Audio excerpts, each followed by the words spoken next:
বন্ধুরা যারা ঢেঁড়স খেতে পছন্দ করে না একদমই, তারা এইভাবে যদি একবার রান্না করে দেওয়া যায় তারা একদম চেটে পুচে খেতে বাধ্য হবে। একদম খেতে অসাধারণ লাগে, ভাত রুটির সঙ্গে একদম খাওয়া যাবে। নমস্কার বন্ধুরা, কাকুলি কিচেন হাউসে সবাইকে স্বাগত জানিয়ে প্রতিদিন তোমাদের কাছে নতুন রেসিপি নিয়ে চলে এসেছি। তো আজকের রেসিপি আশা করি ভালো লাগবে। আজকে আমি তোমাদের সম্পূর্ণ একটা নিরামিষ রেসিপি নিয়ে এসেছি। তো আজকে তোমাদের আমি ঢেঁড়সের রেসিপি বানিয়ে দেখাবো। ঢেঁড়স তো আমরা অনেক কিছুই বানিয়ে খাই, সেদ্ধ কিংবা ভাজা, আলু দিয়ে তরকারি, যে কোনো আমরা একটা পদ বানিয়ে থাকি। কিন্তু আজকে একদম নতুন ধরনের তোমাদের একটা ঢেঁড়সের রেসিপি করে দেখাবো। তা তোমরা প্রথম থেকে শেষ অবধি দেখতে দেখো, আশা করি ভালো লাগবে।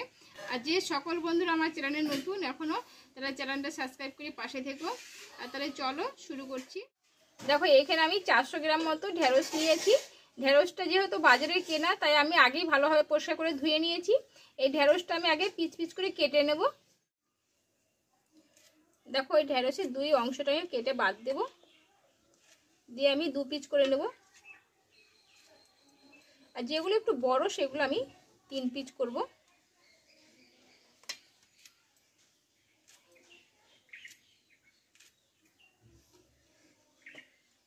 আর এই ঢেঁড়সগুলো একদম কচি বন্ধুরা, দেখো তোমরা দেখতেই পাচ্ছ। আর এই রেসিপিটা বানাতে কিন্তু একদম কচি কচি নিতে হবে।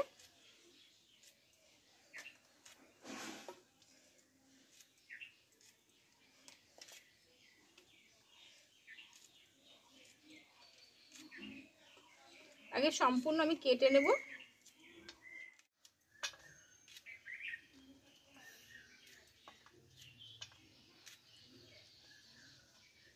দেখো বন্ধুরা ঢেঁড়সগুলো কিন্তু কাটা হলো, এটা একদমই জালি, তাই আমি এটা গোটাই রেখে দিলাম। দেখো ঢেঁড়সগুলো আমি সম্পূর্ণ কেটে নিলাম। বন্ধুরা ঢেঁড়সটা আমার কাটা হয়ে গেল। এইবার আমি একটা মশলা বানিয়ে নেব এখানে। দেখো এখানে আমি একটা মিক্সি নিয়েছি, কয়েক পিস আমি আদা দিয়ে দেব। আর এখানে আমি কয়েকটা কাঁচা লঙ্কা, পাকার কাঁচা আমি মিক্সড করে নিয়েছি, দিয়ে দেবো। আর এখানে দেবো আমি একটা টমেটো।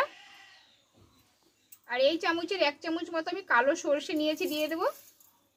আর এখানে 1 চিমটি লবণ দেবো, আর একটু জল দিয়ে দেবো, দিয়ে মশলাটা আমি বানিয়ে নেব। বন্ধুরা মশলাটা আমি বানিয়ে নিয়ে এসেছি। দেখো মশলাটা ঠিক আমি এইভাবে পেস্ট করে নিয়েছি। এবার চলো উনুনটাকে আমি ধরিয়ে নেব। দেখো এখানে উনুনটা আমি ধরিয়ে নিয়েছি, দিয়ে কড়াটা আমি একটু গরম করে নিয়েছি। কড়াই আমি 2 চামচ মতো সরষের তেল দিয়ে দেব। আর বন্ধুরা খুব অল্প তেলে অল্প মশলা কিন্তু রান্নাটা হবে। এইবার এই তেলে দেব কেটে ধুয়ে রাখা ঢেঁড়সগুলো, দিয়ে দেব, দিয়ে একটু কষিয়ে নেব আগে।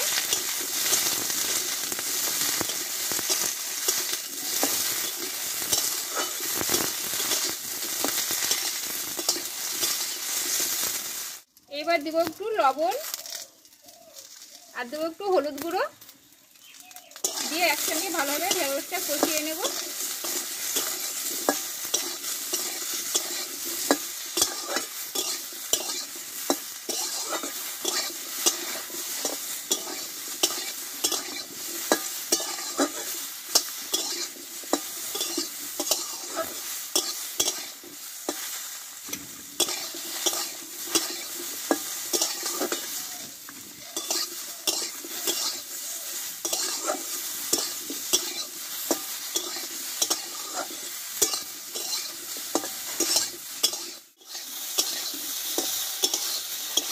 দেখো বন্ধুরা ঢেঁড়সটা কিন্তু আমি ভালোভাবে কষিয়ে নিয়েছি। এবারে এই ঢেঁড়সটাকে আমি নামিয়ে নেব। আর এখানে 1 চামচ মতো কালো জিরে নিয়েছি, কালো জিরেটা একটু শুকনো খোলায় ভেজে নেব। আর তোমরা হালকা একটু তেলে ভেজে নিতে পারো।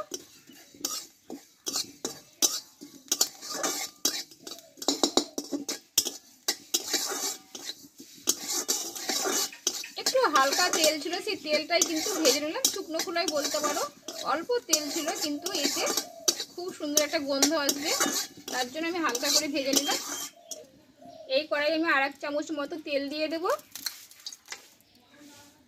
আর দেব কিছুটা কালো জিরে, আর এখানে দেবো একটু হিং। আর এখানে যে মশলাটা আমি পেস্ট করে নিয়েছিলাম এটা দিয়ে দেবো।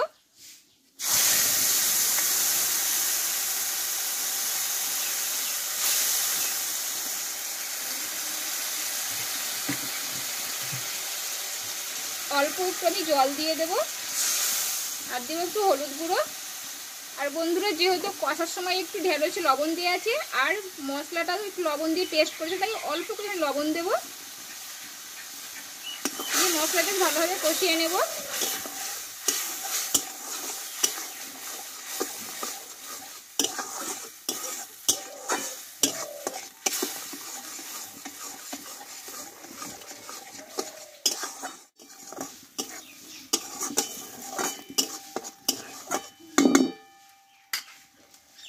দেখো বন্ধুরা, এখানে হাফ চামচ মতো দেবো জিরে গুঁড়ো,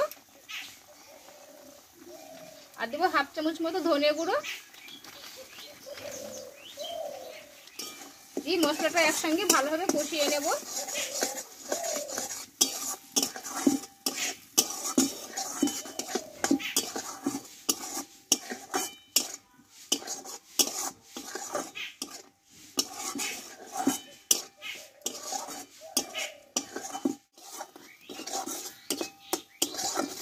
দেখো বন্ধুরা, মশলাটা কিন্তু ভালোভাবে কষিয়ে নিয়েছি।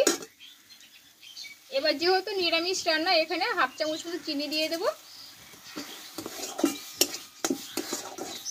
এতে কালারটাও সুন্দর আসবে আর কিন্তু খেতেও খুব একটা স্বাদ আসবে।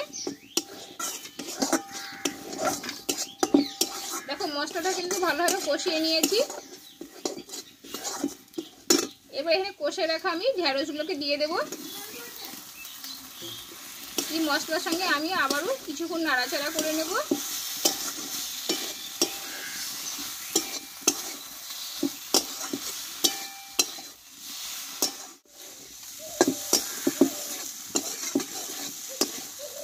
দেখো বন্ধুরা, মশলার সঙ্গে কিন্তু ঢেঁড়সটা ভালোভাবে কষিয়ে নিয়েছি। আর এইখানে আমি অল্প একটু জল দিয়ে দেব, একদম অল্প করে। এতে ঢেঁড়সটা কিন্তু নরম হয়ে যাবে।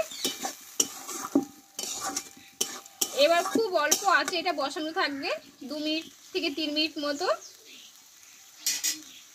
ততক্ষণ এইখানে যে কালো জিরাটা আমি একটু ভেজে নিয়েছিলাম এটা গুঁড়ো করে নেব। দেখো বন্ধুরা, পুরো শুকনো শুকনো হয়ে এসেছে ঢেঁড়সটা। আর এইখানে যে কালো জিরাটা আমি গুঁড়ো করে নিয়েছিলাম এটা উপর দিয়ে ছড়িয়ে দেবো এইভাবে, দিয়ে একসঙ্গে ভালোভাবে ভেজে নেব আমি। আর এই রান্নাটা খুব সুন্দর লাগে খেতে বন্ধুরা, তোমরা একদিন বানিয়ে দেখতে পারো। নিরামিষ দিনে অসাধারণ লাগে খেতে।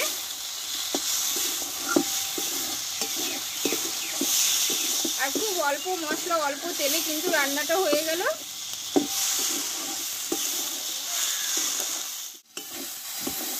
দেখো বন্ধুরা, পুরো ঢেঁড়সের রেসিপিটা আমার তৈরি হয়ে গেল। এবার নামিয়ে নেব, একদম পুরো শুকনো শুকনো হয়ে গেছে। বন্ধুরা, তাহলে খুব অল্প মশলা আর অল্প তেলে কিন্তু ঢেঁড়সের রেসিপিটা আমার হয়ে গেল। আর তোমরাও বাড়িতে একবার বানিয়ে নিও, খেতে অসাধারণ লাগে নিরামিষ দিনে। ডাল ভাতেও ভালো লাগবে। আর আমার ঢেঁড়সের রেসিপিটা কেমন লেগেছে কমেন্ট করে জানাবে। ভালো লাগলে লাইক করে দিও আর বন্ধুদের শেয়ার করে দিও। আর এইভাবে আমার নিত্য নতুন রেসিপিটা দেখতে থাকো। পরে তোমাদের সঙ্গে অন্য কোনো নতুন রেসিপিতে দেখা হচ্ছে। যেন ভালো থেকো, সুস্থ থেকো, টাটা।